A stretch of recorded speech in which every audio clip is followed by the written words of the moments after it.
Welcome to You Son of a Witch. We explore some wild tales, from the realm of flash fiction. And this week, we're launching a wizarding probe into a couple flash fiction stories that you flagged for us. Oh, cool. Yeah, and they both explore illusion as a powerful force when you're facing tyranny and oppression. I think you'll find some really fascinating threads connecting these two narratives. Yeah, it is remarkable how these two seemingly different flash fiction stories, one set in a historical context but with a magical twist, Mm-hmm. and the other in like a stark dystopia, both center on the idea of illusion as this potent form of resistance, right? Like they both use it against these oppressive forces. Yeah. It's really cool. First up, we're diving into the Scarlet Pimpernel's illusion. This story kind of reimagines Sir Percy Blakeney during the French Revolution. Okay. But this isn't your typical historical account. This Sir Percy is a gentleman wizard Ooh, who uses disguise and enchantment to rescue people from the guillotine. nice. Yeah, so forget swashbuckling alone. We're talking daring escapes with a magical flourish. I love it. So we have this iconic character, right, Sir Percy Blakeney. But in this story, he's publicly perceived as an idiot, totally consumed by like fashion and all these trivialities. Right. It's a brilliant opening gambit, isn't it? This like carefully constructed facade of foolishness. Yeah. Why do you think that underestimation is so crucial to his effectiveness as the Scarlet Pimpernel? Well, it's camouflage. I mean, the story itself says, let them underestimate me. It made my other role far easier to play that of the Scarlet Pimpernel. Hmm. By appearing harmless, even ridiculous, he basically becomes invisible Right. to those in power. Because they expect resistance to look all serious and threatening. Exactly. Yeah. This is like the classic trickster archetype, a figure we see across so many cultures. Yeah. It's like by embodying the unexpected, the seemingly powerless can often subvert those in power. And it's interesting because his methods aren't brute force. Like the story emphasizes, my weapons weren't swords, but cleverly woven illusions. Right. What kind of impact do these illusions have compared to like a more direct confrontation? I mean, they're insidious in a way, right? Yeah. So a shift of light can create confusion, right? And a whisper of suggestion in a guard's ear, that can sow doubt. And even the false scent of wealth can misdirect the authorities. It's not about overpowering his enemies. It's about manipulating their perceptions subtly and creating opportunities. It's exploiting the gaps in their awareness, right? Like the assumptions that they make based on appearances. Right. And the disguises themselves are described as going beyond just costuming. Oh, yeah. Like it involves a touch might conceal a theme and a muttered invocation. Wow. What do you think? What does this ritualistic element suggest about like the nature of his magic? Well, it implies that his magic isn't just a parlor trick. Right. It requires intention and focus. And maybe even like a connection to something deeper, something bigger.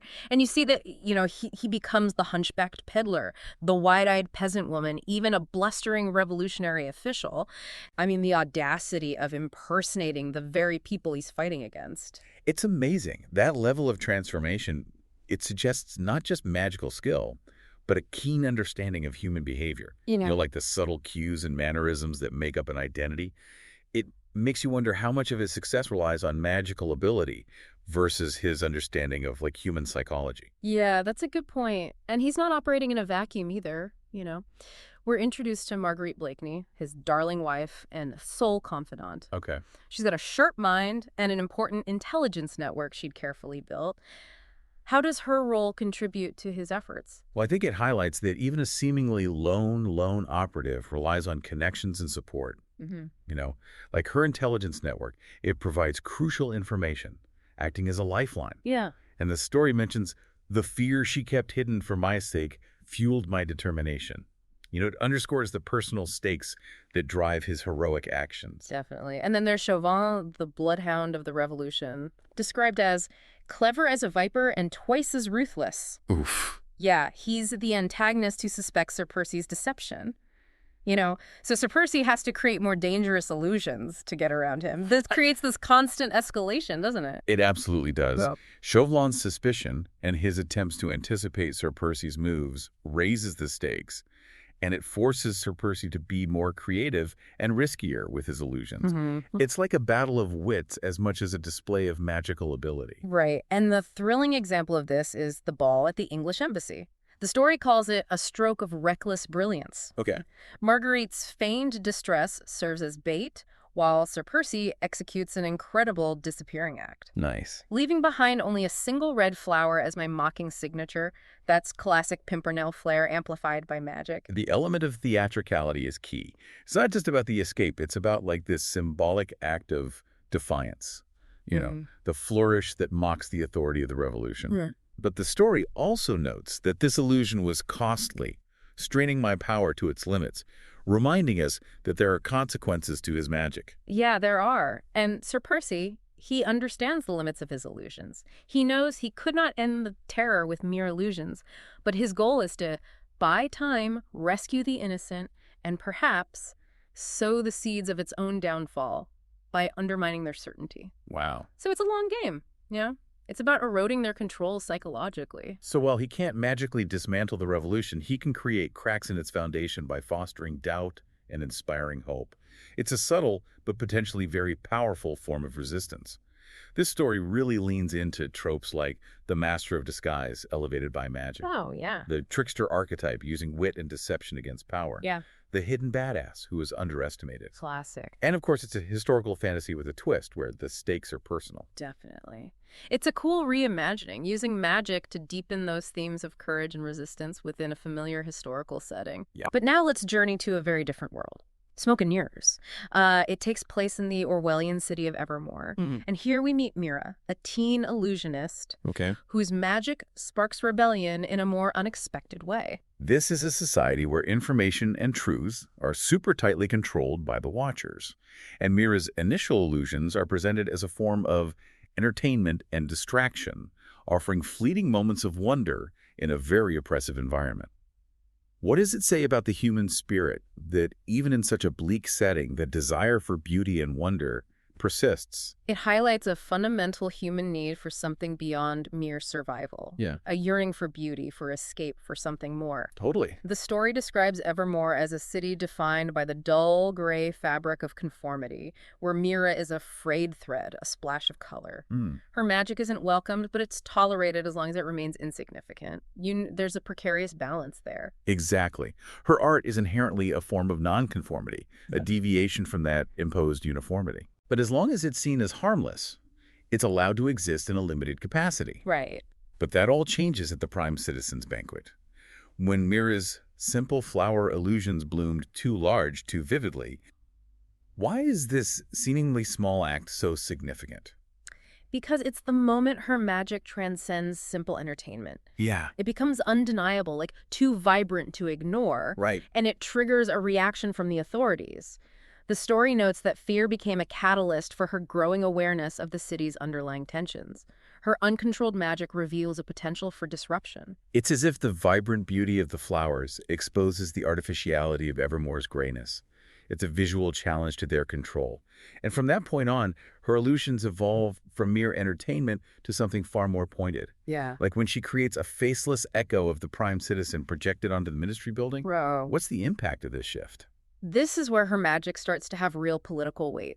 The faceless echo sparks whispers and brings up these long-denied rumors. Her illusions become like a coded message, understood by the oppressed populace, tapping into their unspoken anxieties and resentments. It's a great example of how art, even seemingly ephemeral art-like illusions, can become a really powerful tool for social commentary and the dissemination of subversive ideas, especially in a society that stifles direct communication.